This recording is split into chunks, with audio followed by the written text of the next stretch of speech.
Are you really from São Paulo, the capital? I'm from Campinas, in the interior of São Paulo, right? 100 and a few kilometers away. I'll start with you, then we'll go on. Creating a timeline, okay? But you mentioned something interesting here. You said, man, I'm a music producer and I can't understand, I can't imagine how you learned this in a course in college. Why did you start talking? Share that point of view that I found really interesting, man. Man, I was commenting with Mateus that most of the questions I receive on my Instagram, on my social media, are about this because nowadays I post very little about guitar, about acoustic guitar, and more about my work as a producer. So where do I study this? Where do I do it? So I think it's cool to say the following.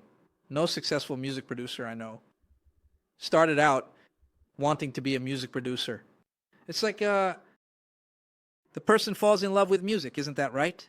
Then you have a passion for an instrument. You go study the instrument and then suddenly you know how to arrange. You start arranging because the profession of a music producer goes far beyond the technical part, beyond playing. Because there are other people who can do it, like writing chords for a song, creating a convention, recording a guitar, the music producer. He is a manager of atmosphere. Why do you define music production? Because I think you are encompassing music production. You are talking about the person who deals with the artist and not necessarily the person who will play in the arrangement part. Yes, I will give a practical example for people to understand what a music producer is. The music producer is a person, experienced, a trustworthy person. Because you have large sums of money in your hands, you are the project manager, right? As you said, I just delivered now. The new project by Paulo Fernandes is a renowned artist, right? Nationally recorded guy on the team. Having Taylor Swift then is something like that. Wow. And then the 19-year-old kid does that, says, why can't I? Who is going to give a sum from you? Do you understand? A large amount of money into the hands of an 18, 19-year-old kid to coordinate a project. It's a matter of trust because you, in fact, are also the budget executive. You are the budget executive. So the music producer has to be an accountant, a manager of the business, of resources. You have to be someone whom the singer trusts blindly because they are handing the work over to you. You have to be a recruiter to find the right pieces for each project. Not a single music producer has a band that they use for every project. It depends on the project. Paulo Fernandes is a project. Adriana Aridis, who is Catholic, is another project. And it's the project. And from there you go, assigning the pieces, right? You have to be a guy. It's called a mood producer. I understand that those who do well in life, musically, here's a good tip. It's the one who is a mood producer, man, who is a mood producer. It's the guy who arrives at work and everyone is tense, meeting for the first time, that pressure from the record label. And he manages to make the atmosphere harmonious. He can do it.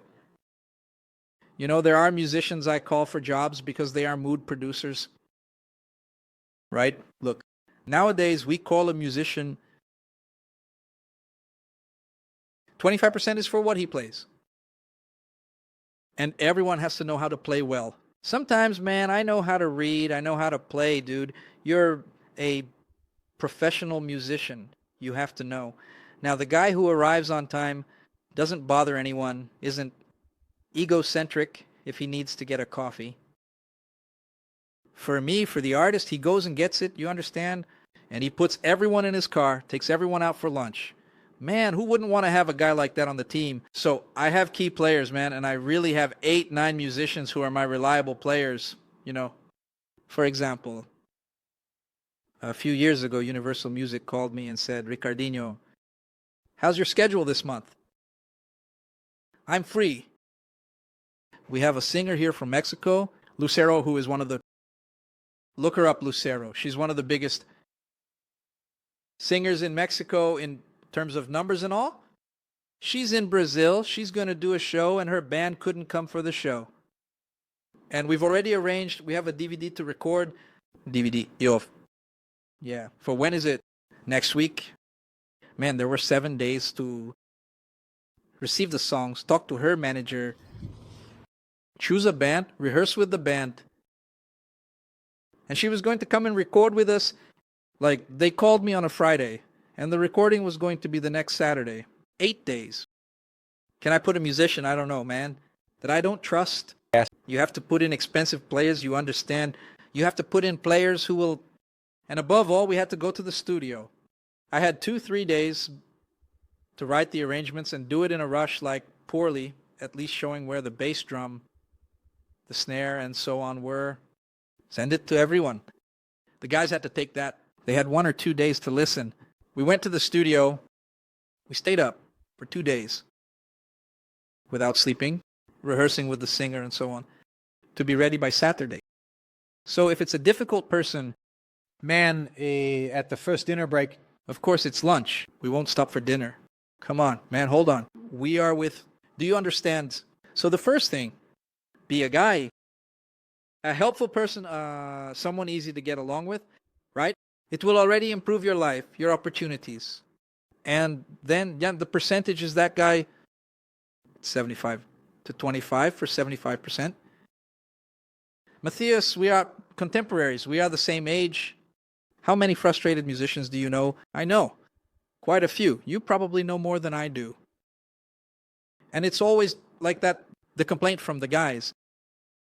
Man, that guy in band X plays way less than I do. yeah, he plays nothing, man. Nothing, man. You watch the show, and the guy there is playing wrong notes, doing the wrong scale. Why is this happening? Man, why can't I make it? Dude, and many times I've seen this bitter guy. Because I give jobs to many musicians.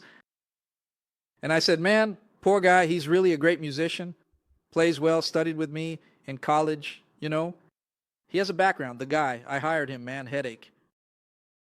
Headache. Like, you try to help and it goes wrong, right? Headache, you know. So it's no wonder sometimes that the guy is in trouble.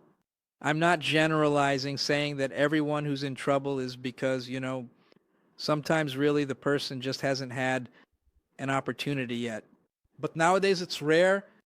You're saying that soft skills are more important than hard skills. The human abilities to deal with others. For sure. But does he know this applies to the entire job market? He enters because of his technical skills and leaves due to a lack of human skills. And you see that the great producers are not extraordinary musicians or technicians. No, but they are certainly great producers. A climate producer is the person who solves everything, right? Exactly. I've been in recording sessions when I was just a musician and not a music producer. Back when bass recordings were a thing, I remember that, but nowadays it's extinct. That's not a thing anymore, right? We would go there to record. They said that in São Paulo, the studio caught fire and no longer exists. And we would arrive there. The contractor, he who called the band to record, would arrive there. You didn't know what awaited you. You had like 3 albums to record in a day, right? And often the producer would arrive with the sheet music. He would hand it over to the band, right? Guitar, acoustic guitar, bass, drummer were over there. Then the bassist.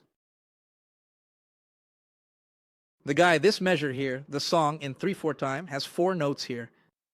Oh, man. The singer there. Then the singer looks, then the arranger goes there.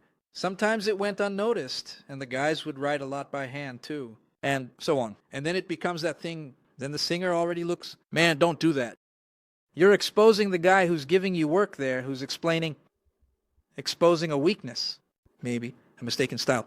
No guy, oh, how many times I've been with my friends. I'm going to mention the names of great musicians here.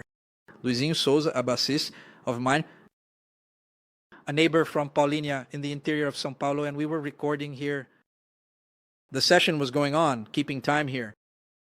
I think the arranger, they're talking with the court, hands over his sheet.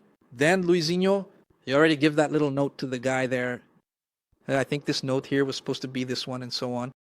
Man, don't raise your hand to say there's a problem with the sheet music. Because the producer, man, he's got a lot on his mind already. that sheet music is the least of their concerns, you know. So the guy, and there are people who insist on bringing up problems. There are people who insist on complaining that the chord, hey, hold on, it's not sounding right, it's not good. First, you're there to perform. You're not there to give your opinion on what's right or wrong.